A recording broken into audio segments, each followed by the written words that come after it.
vai abafar também falando sobre educação e cultura, porque é a praia dele, Dr. Camilo. Quem mais poderia ser? Então, já vamos recomeçar com o Dr. Camilo, que todo mundo já conhece a biografia muito bem.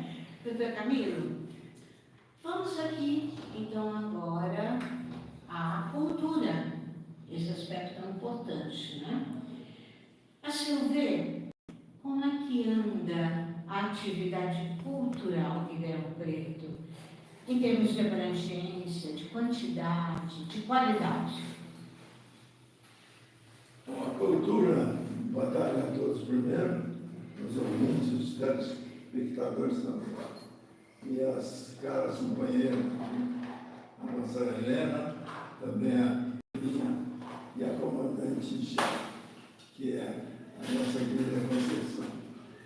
Mas a pergunta cabe para ser desenvolvida, de certa forma, porque é um bem, a cultura é um bem, a educação também, que corre junto, é outro patrimônio que a gente deve perseguir durante a vida.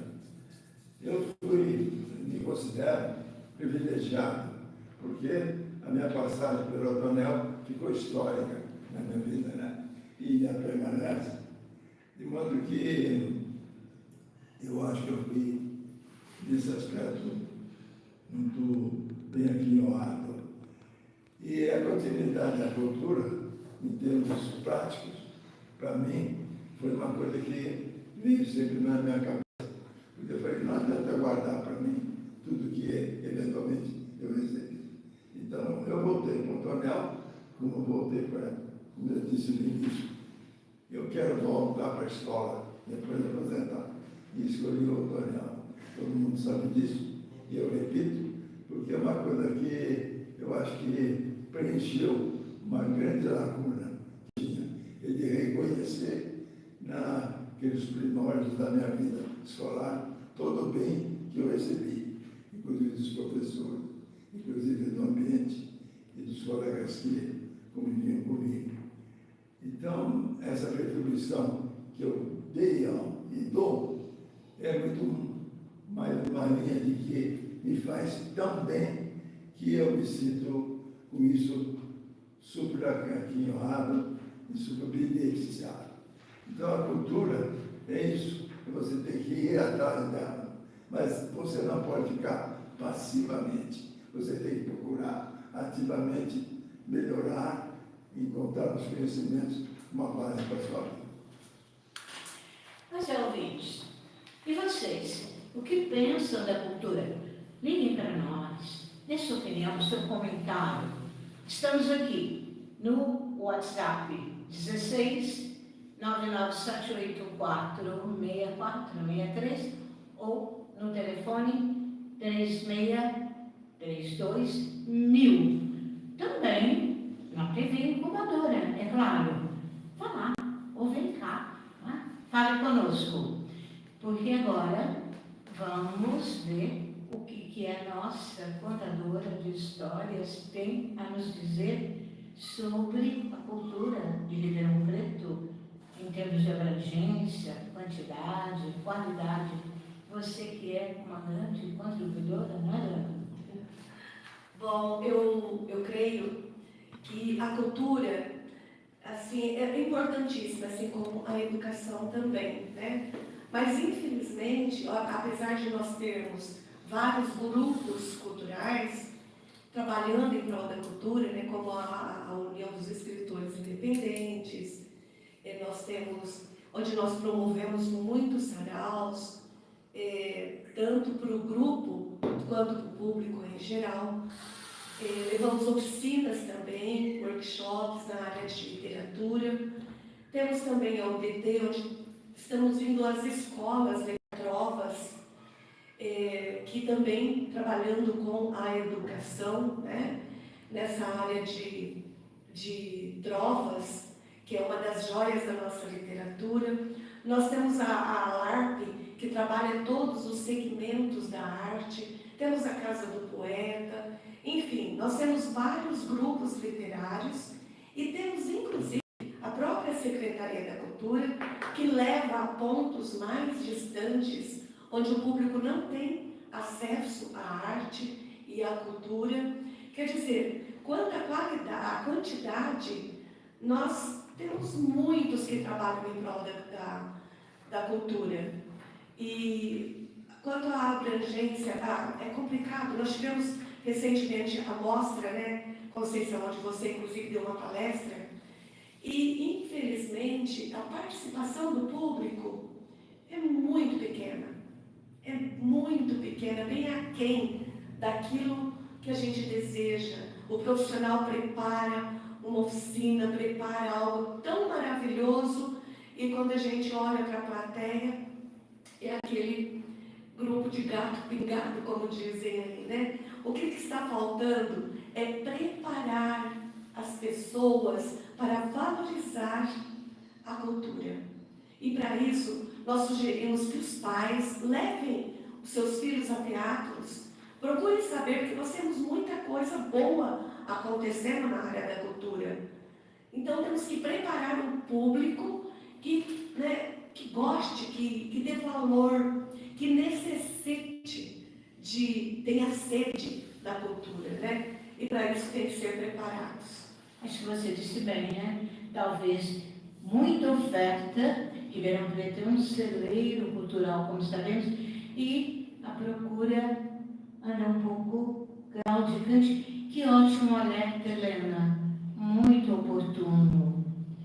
Bom, e a Silvia? Silvia, você que lida num segmento cultural diferente, né? Diferenciado, você lida com a cultura histórica lá, com as fichas dos famosos da Autorel. Você, Silvia, como você vê a cultura aqui em Ribeirão, como você vê a abrangência, né? O que você tem a dizer, a acrescentar? Bom, concordo plenamente com a Helena. Eu acho que realmente conseguir chegar a determinado público aqui em Ribeirão é muito complicado. Porém, eu sinto que começa a haver um movimento bem interessante em relação. Eu acho que atualmente algumas coisas que estão acontecendo a gente não consegue nem participar de todas elas. Coisas de qualidade, excelentes professores, excelentes artistas, porém, se for falar na parte de crianças e adolescentes, fica a dever. A nós adultos está bem interessante, mas as crianças eu acho que não. Realmente eu não tenho muita base para falar disso, Helena mais do que eu, mas acho também que a atual secretária, a Magê, é uma pessoa muito ativa, muito trabalhadora e vai estar aí à frente de muita coisa, se Deus quiser, conseguindo acontecer. Pelo que eu entendi, Silvia, eu acho que então deveria, talvez a educação, pelo que você colocou, pelo que a Helena colocou, talvez a educação pudesse contribuir aí, não é? Com essa questão cultural, porque já vimos aí a interdependência da educação e da cultura. E é esta pergunta que eu vou fazer agora para o Dr. Camilo. Dr. Camilo, do seu ponto de vista, né? Como anda o nosso município em termos de educação? Uma educação bem abrangente, que eu pergunto, desde a educação infantil, porque eu sei que você está atento a todos esses segmentos, desde a educação infantil até o ensino superior. Como é que você vê isso em Ribeirão? O que você teria a opinar, a sugerir? É claro que tem muita coisa boa, né? Ribeirão com polo educacional. Eu acho que tem um vício de origem, porque como cirurgião, a qual me dediquei toda a vida, cirurgião ortopedista, eu sempre achei que tudo que a gente tenta obter tem que ser de uma forma mais coletiva. Se eu me dedico à medicina como eu me dediquei em tempo integral, eu acreditava que eu poderia, através da minha atividade, beneficiar alguém. E a educação, como foi dito aqui, é necessário um preparo. Então, acho que esse preparo está um pouco descuidado em todos os níveis. Começa pela apresentação, vamos dizer assim, de que a prática do ensino ainda não está muito atrasada, porque devia haver muito mais autonomia das professoras, muito mais autonomia dentro do próprio currículo, porque só mesmo a participação de uma ativa é que você pode chegar a ter algum resultado. E se esses movimentos nossos, e aqui vocês são exemplo disso, que partiram do idealismo, ele não abrange todas as facetas que uma formação desde bancos escolares devia acontecer. Eu nem sei se é saudosismo, isso que eu vou falar, mas de qualquer forma, no meu período escolar, o que marcou foi a presença dos mestres, pessoas que se dedicavam, pessoas que tinham comprometimento, e às vezes nem eram uma formação didática, não tinham, eram médicos, eram engenheiros, marcaram totalmente a minha vida, porque eu achei que ele era um desprendimento. Então, esse lance, acho que está faltando, e que você assuma a sua posição de um condutor de pessoas e assuma a condição de que o que você está fazendo pelo outro é um trabalho de emancipação, porque você só é emancipado se tiver conhecimento e saber transmitir. É isso que eu sinto. Pois é, doutor Camilo, você trabalhou num segmento, né, e numa universidade que é considerada, se não me engano, agora no último ranking, é a primeira da América Latina, né, que é a Universidade de São Paulo, né? Mas mesmo assim, você vê que ainda há muito a fazer pela educação em Ribeirão Preto, é isso mesmo? Sim, eu acho que esse movimento de congregação de esforços só pode ser benéfico. Com certeza, né, doutor Camilo? Você conhece do assunto, né? Melhor que você. A Helena tem posições, assim, pelo visto, muito seguras, né? A respeito desse assunto. Que bom, Helena. Helena, então a gente gosta, os ouvintes gostariam de ouvir, né? Como você vê, você que você milita muito na educação básica, pelo que eu sei, mas também você transita pela educação superior, né? Você vai dar um curso agora com a professora Elaine, né? Da USP. Então você transita nesses vários níveis e pode dizer muita coisa a respeito da educação em Ribeirão Preto, né? Abrangência, quantidade, qualidade. Contigo, Helena. Bom, quanto à qualidade, na índice inclusive de 2024, deixou bem a desejar, né, que nós vimos aí, tanto na área de português como matemática, a baixa qualidade, baixas notas, né, do Enem. Mas eu acredito que ainda seja reflexo da pandemia, porque demorou muito para os professores e para os alunos se adaptarem, readaptarem, né? A pandemia prejudicou muito, mas deu assim, um peso bem acentuado. E também eu fui diretora da escola da minha filha, ela tem uma escola infantil, e eu percebi que nós dávamos oportunidade para as estagiárias. Então, às vezes, a grande parte dos profissionais escolhem a pedagogia por ser um dos cursos mais baratos, né? Mais acessível assim, a uma boa parte da população. Mas, quando vai a teoria é uma coisa e a prática é outra.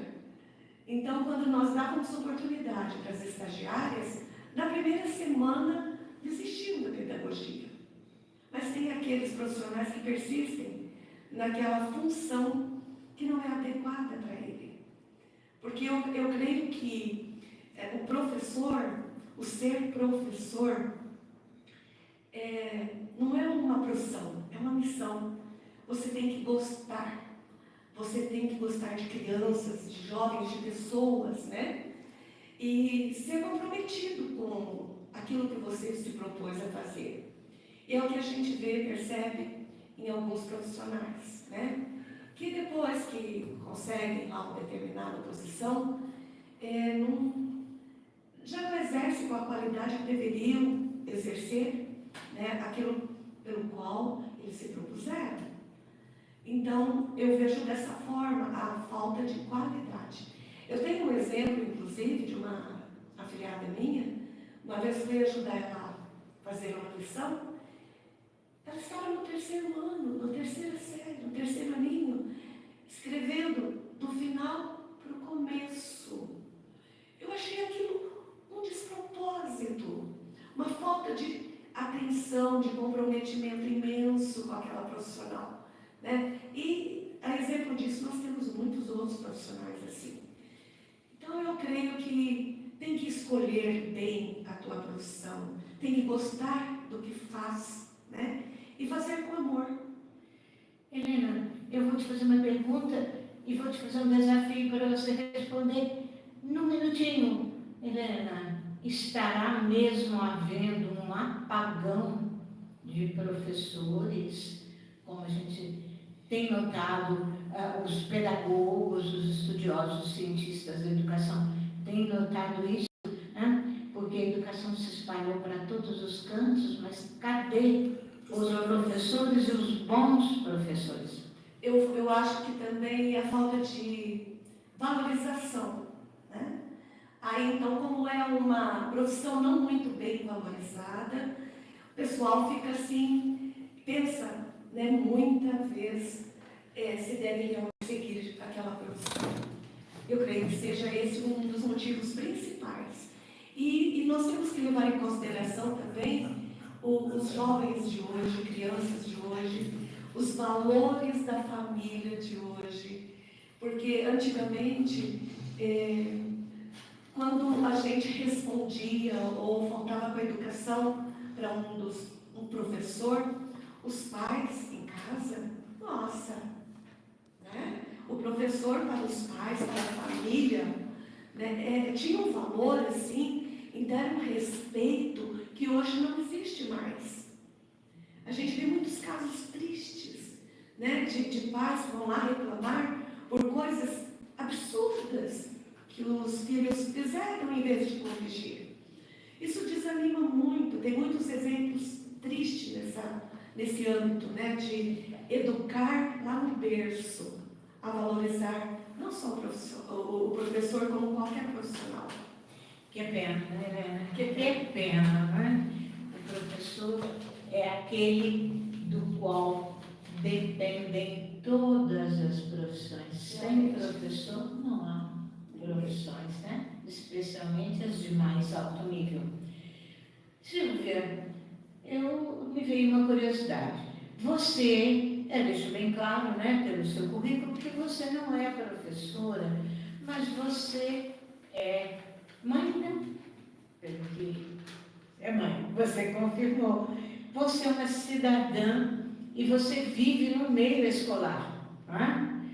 Você, de certa forma, sente a atmosfera. O que você tem a dizer, certo, sobre a educação aqui em Ribeirão Preto, na sua escola? Então, eu fico muito dentro do tema e concordo com a Helena a respeito da conduta dos alunos com os professores e não me sinto nem à vontade de falar porque eu sou uma convidada dentro do Dona Marta, mas perfeito isso, os professores não são valorizados. A Marister, eu sou apaixonada por ela e quando ela precisou sair da biblioteca, era uma biblioteca que ficava lotada de alunos. Eu tinha prazer de ficar na biblioteca, de ver o acolhimento da Marister com aqueles alunos. E não era acolhimento só intelectual, não, era afetivo. E de repente, tudo isso se modifica, a pessoa tem que sair dali, partiu o coração do colégio inteiro. eu fiquei extremamente comovida com aquilo, movida, inclusive, fui questionar vários diretores e outras pessoas ali de dentro. Então, isso que a Helena falou, realmente não se tem valorização alguma pelos professores, pelos funcionários de uma escola.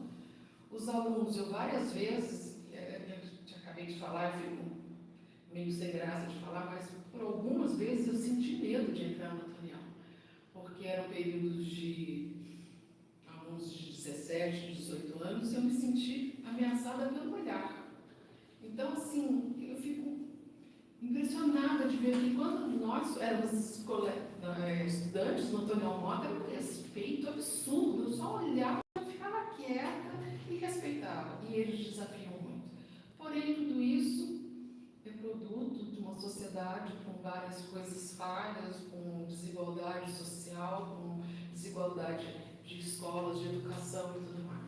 Eu, sinceramente, acho que é uma coisa que precisa de muito investimento, tanto é que, quando conheci o trabalho da Equador, eu achei fantástico. Na última recepção que teve no Teatro Municipal, eu fiquei encantada de ver a participação das crianças naquela apresentação.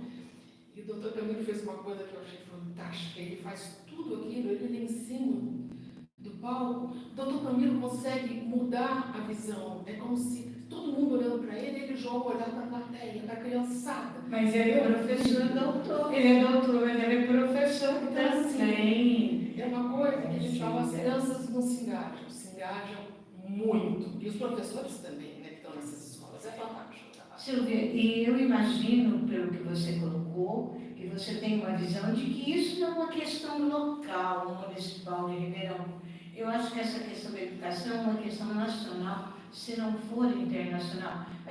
Eu não poderia falar, né, por outros países, pelo menos não. Conceição, eu morei 34 anos no Rio de Janeiro. Se tem uma cidade que tem uma diferença socioeconômica absurda, é no Rio de Janeiro, com a São Conrado com Mansão e Favela da Rocinha no mesmo lugar. Nada mudou. Então, não é um problema, eu não sei, não é? Mas que precisa ser debatido, precisa. E eu acho que os ouvintes estão, assim, agradavelmente surpreendidos com a coragem que vocês têm de colocar esses problemas, que não é uma crítica, não é, a ninguém, muito menos uma crítica só à cidade, mas é um fenômeno que precisa ser analisado, com toda certeza. Ouvintes, eu acho que vocês estão aí concordando, não é? Então, deem a sua opinião, deem aí, não é? Falem aqui conosco, é tudo o que nós queremos saber, como é que essas palavras estão refletindo aí em vocês. Então, ligue para nós aqui no WhatsApp 16 99784 6463, no telefone 16 3632 1000, e também podem ir lá na TV Incubadora, lá também, Mateus, lá também tem maneiras de as pessoas participarem. Mateus, que é o técnico da coisa, está dizendo que sim. E agora, técnica, sua vez.